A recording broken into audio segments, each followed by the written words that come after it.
Selamat pagi semuanya, perkenalkan nama saya Sefayeti dengan NIM 2010417115, kelas A1 Manajemen, mata kuliah metode penelitian bisnis.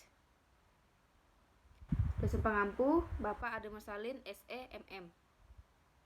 Baiklah, di sini saya akan menjelaskan tentang buku metode penelitian bisnis dari bab 2 sampai bab 3. Yang pertama, bab 2, itu pendahuluan atau latar belakang masalah dalam sebuah penulisan, baik itu penulisan makalah, paper, skripsi, tesis, disertai, dan lain sebagainya. Pendahuluan adalah bagian di dalamnya yang terdapat latar belakang penelitian. Latar belakang yang baik dan benar dapat yang membuat pembaca tertarik terhadap laporan penelitian yang dibuat. Latar belakang harus dimulai dengan mendefinisikan topik. Penting mengidentifikasikan topik, mana yang perlu ditinjau dan apa yang sudah diketahui pembaca tentang topik tersebut. Kemudian, apa latar belakang dalam penelitian? Tidak peduli betapa mengejutkan dan pentingnya temuan penelitian Anda, jika Anda tidak memberikan informasi latar belakang yang diperlukan kepada pembaca, mereka tidak akan dapat memahami alasan Anda mempelajari masalah spesifik yang Anda pilih dan mengapa menurut Anda penelitian Anda relevan. Dan yang lebih penting, seorang editor yang tidak berbagi antusiasme Anda untuk memperkerjakan Anda karena Anda tidak mengisinya pada semua detail penting, kemungkinan besar bahkan tidak akan menganggap naskah Anda yang layak untuk waktu mereka dan para pengulas dengan segera mengirimkannya kembali kepada Anda. Untuk menghindari penolakan seperti itu, Anda perlu memastikan bahwa Anda menarik minat pembaca dan membantu mereka memahami kontribusi pekerjaan Anda pada bidang spesifik yang Anda pelajari. Komunitas riset yang lebih umum atau publik, berikut ini beberapa pendapat tentang latar belakang masalah, diantaranya adalah berbagai berikut. Latar belakang masalah dimaksudkan untuk menjelaskan mengapa masalah yang diteliti itu penting dilihat dari segi profesi peneliti, pengembangan ilmu, dan kepentingan pembangunan. Menurut Sudiryono pada tahun 2017 nomor 102. Latar belakang masalah penelitian research background adalah bagian pertama yang sangat penting dalam menyusun tulisan ilmiah, baik dalam bentuk paper atau tesis. Latar belakang masalah penelitian menjelaskan secara lengkap topik atau subjek area penelitian, masalah penting yang kita pilih, dan mengapa melakukan penelitian pada topik dan masalah tersebut. Menurut Bernardson et al. Pada tahun 2008. Latar belakang masalah penelitian berisi informasi tentang suatu masalah dan atau peluang yang dapat dipermasalahkan dan ditindaklanjuti lewat penelitian, termasuk hal-hal yang melatar belakanginya.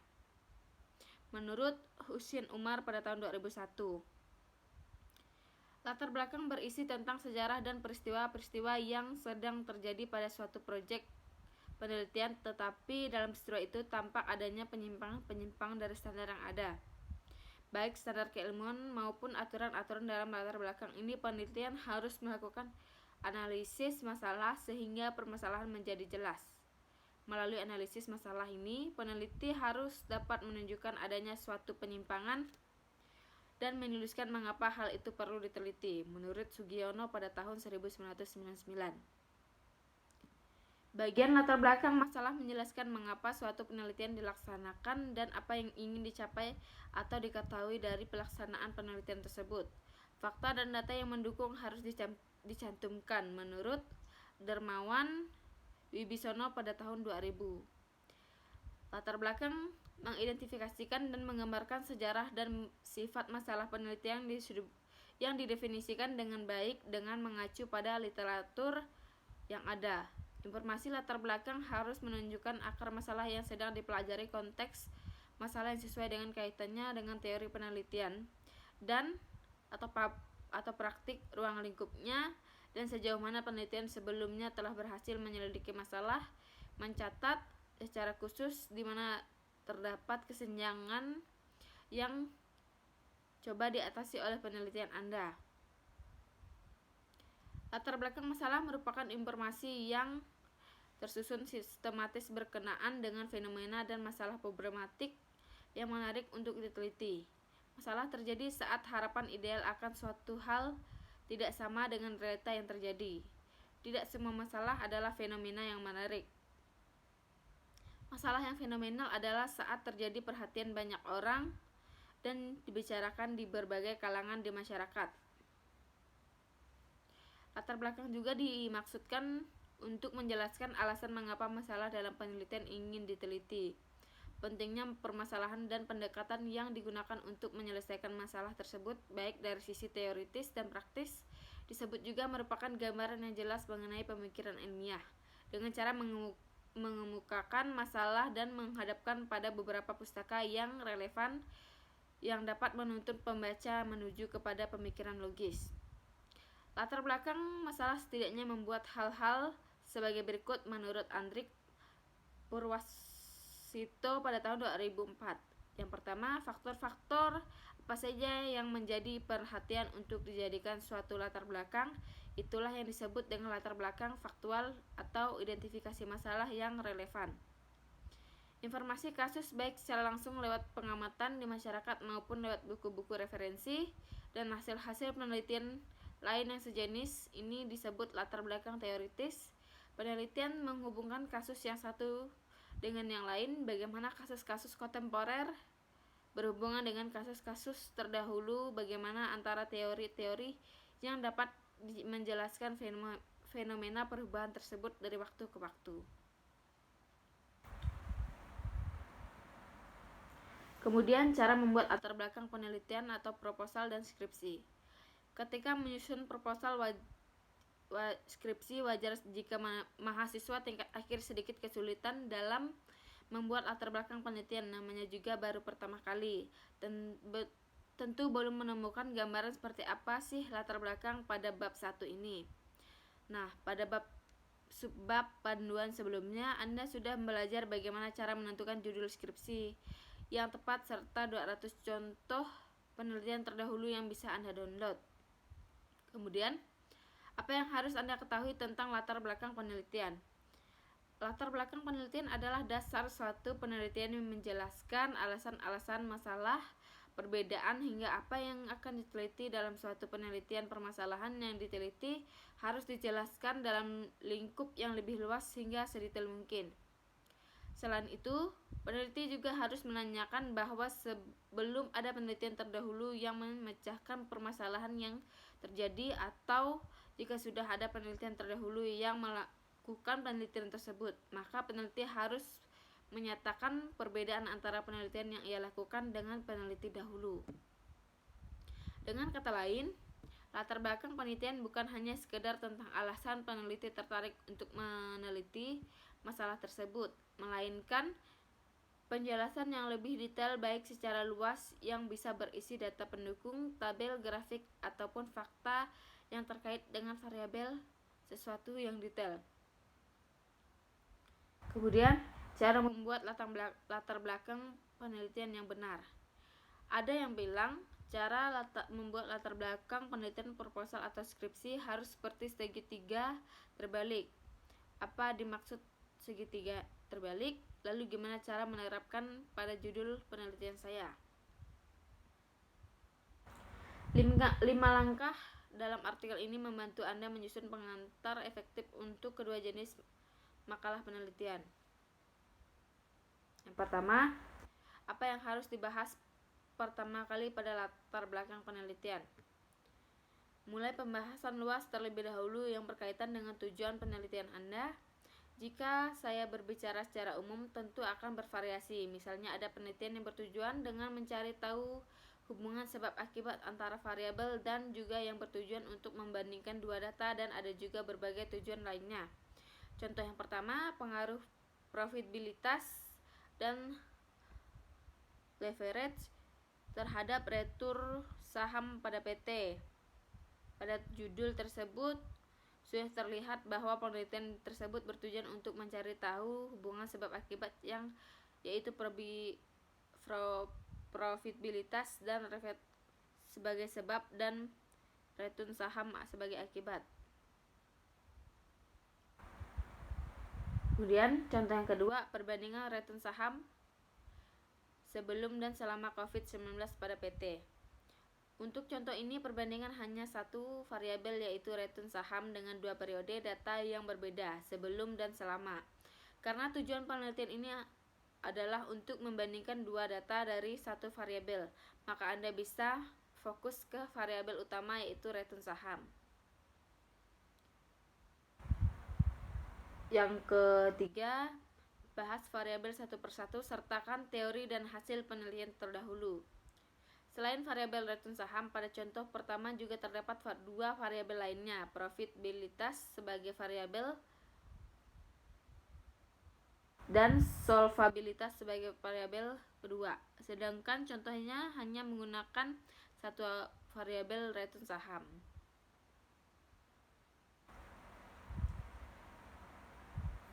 Kemudian selanjutnya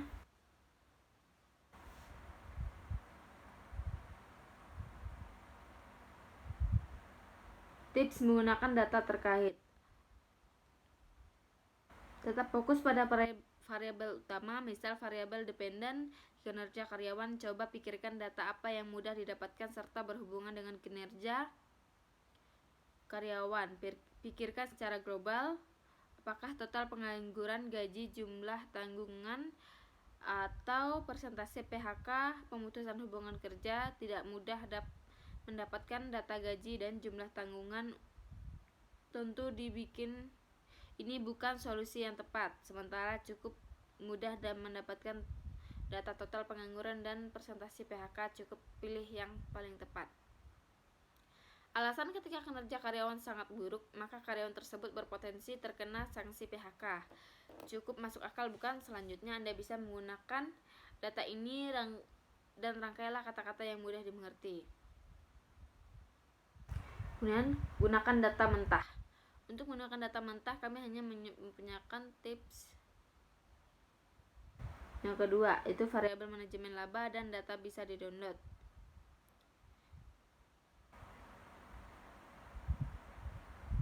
Dan selanjutnya, nyatakan Anda melakukan penelitian dengan judul apa. Sertakan pernyataan bahwa Anda melakukan penelitian dengan judul apa pada satu paragraf terakhir dalam latar belakang.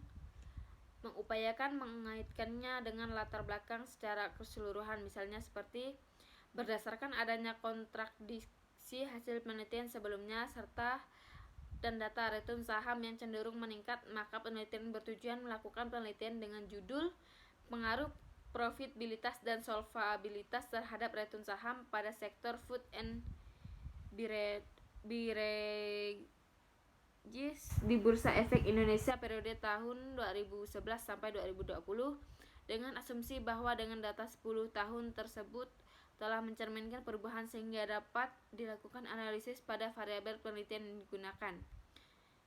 Sudah jelas, bukan? Latar belakang penelitian sudah selesai. Panduan ini bisa Anda gunakan untuk menulis latar belakang proposal maupun skripsi. Namun terkadang ketika judul sudah di ACC dan lanjut bimbingan dengan dospem, mungkin Anda akan mendapatkan beberapa kali revisi tergantung bagaimana dospem Anda melihat penelitian Anda. Kemudian selanjutnya bab 3. Apa itu masalah penelitian?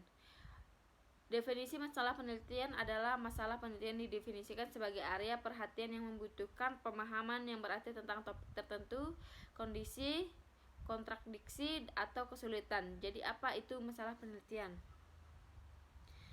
Masalah penelitian berarti menemukan jawaban atas pertanyaan terkuat atau memperkuat temuan yang ada untuk menjembatani kesenjangan pengetahuan untuk memecahkan masalah. Menurut Stoner pada tahun 1982 mengemukakan bahwa masalah-masalah dapat diketahui atau dicari apabila terdapat penyimpangan antara pengalaman dengan kenyataan, antara apa yang direncanakan dengan kenyataannya, adanya pengaduan dan kompetisi. Menurut Suryabrata pada tahun 1994, masalah merupakan kesenjangan antara harapan dan Dassolen dengan kenyataan, desain antara kebutuhan dengan yang tersedia, antara yang seharusnya what should be dengan yang ada what it is, Surya Brata pada tahun 1994, penelitian dimaksudkan untuk menutup kesenjangan.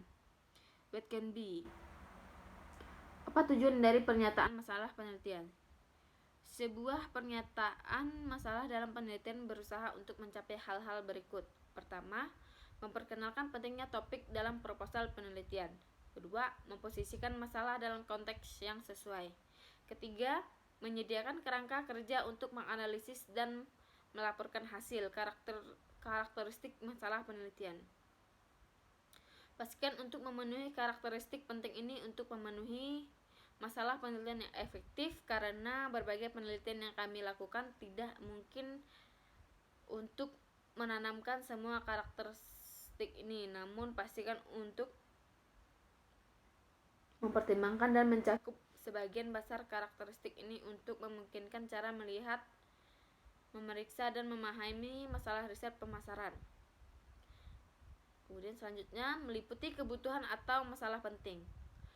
Penelitian harus memiliki pernyataan masalah khusus dalam penelitian. Kecuali Anda tidak mengatasi masalah krusial, penelitian tidak akan membawa banyak bobot. Kemudian selanjutnya, masalah dinyatakan secara logis dan jelas.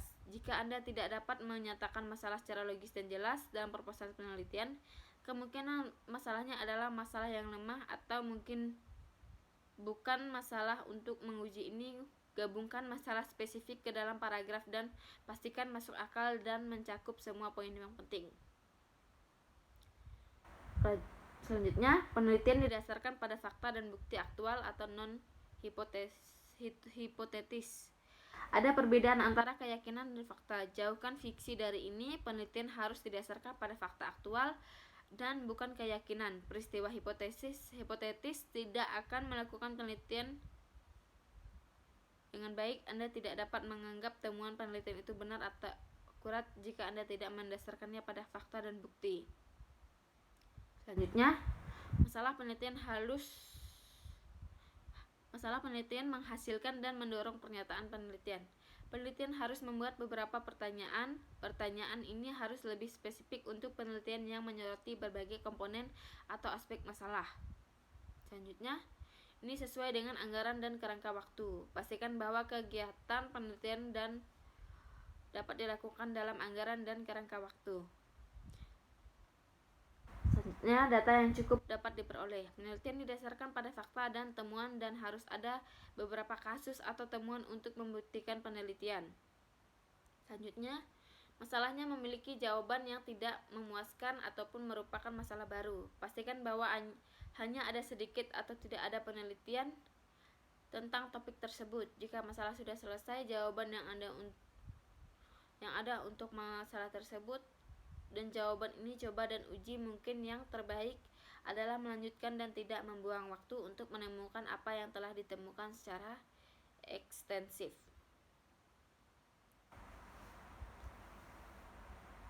Rumusan penelitian. Apa itu rumusan penelitian? Sebuah pernyataan masalah penelitian didefinisikan sebagai masalah yang perlu ditangani. Hal ini digambarkan sebagai kesenjangan dalam pengetahuan tentang masalah atau isu tertentu. Masalah penelitian fungsional membantu menutup kesenjangan dalam pengetahuan di bidang yang dapat mengarah pada penelitian lebih lanjut. Pernyataan yang akurat untuk masalah membantu Anda mengidentifikasikan motif proyek penelitian. Kemudian selanjutnya, karakteristik penelitian terbagi menjadi beberapa macam, yaitu yang pertama, ciri-ciri yang pertama adalah itu harus mengatasi kesenjangan dalam pengetahuan. Yang kedua, harus signifikan sejauh ini berkontribusi positif dengan penelitian. Ini harus membantu dalam penelitian lebih lanjut. Yang keempat, dengan data yang terkumpul Anda harus memahami masalahnya dengan jelas. Yang kelima, itu harus menjadi kepentingan peneliti harus dan sesuai dengan waktu, pengetahuan, keterampilan, dan sumber daya. Yang keenam, pendekatan pemecahan masalah harus etis. Yang ketujuh, metode penelitian adat dapat diterapkan. Kemudian komponen masalah penelitian adalah sebuah masalah penelitian memiliki komponen-komponen sebagai berikut. meneliti konsumen. Sekelompok individu atau berbagai kelompok individu pasti mengalami kesulitan atau harus menghadapi sebuah masalah. Semua orang lain yang menghadapi masalah tetapi termasuk dalam penelitian bentuk konsumen penelitian.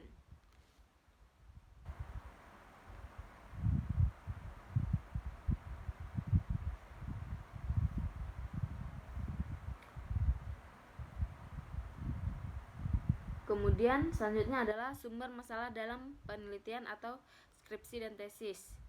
Permasalahan dapat berasal dari berbagai sumber. Menurut James H. Macmillan dan Schumacher Hatcher pada tahun 1996, masalah dapat bersumber dari yang pertama, observasi. Masalah dalam penelitian dapat diangkat dari observasi terhadap hubungan tertentu yang belum memiliki penjelasan memadai dan cara-cara rutin yang dalam melakukan suatu tindakan berdasarkan atas otoritas atau tradisi. Kemudian kedua, dedukasi dari teori. Teori merupakan konsep-konsep yang masih berupa prinsip umum, penerapannya belum dapat diketahui selama belum diuji secara empiris. Penyelidikan terhadap masalah yang dianggap dan teori berguna mendapatkan penjelasan empiris praktik tentang teori. Kemudian yang ketiga, kepustakaan. Hasil penelitian mungkin memberikan rekomendasi perlunya dilakukan penelitian ulang, replikasi baik dengan atau tanpa variasi. Kemudian yang keempat, masalah sosial. Masalah sosial adalah yang ada di sekitar kita atau yang baru menjadi berita terhadap atau terhangat atau hot news dapat menjadi sumber masalah penelitian. Dan kelima, pengalaman pribadi. Pengalaman pribadi dapat menimbulkan masalah yang memerlukan jawaban empiris untuk mendapatkan permasalahan yang lebih mendalam menurut Purwanto pada tahun 2010. Baiklah, sekian yang dapat saya jelaskan, kurang lebihnya saya mohon maaf. Terima kasih.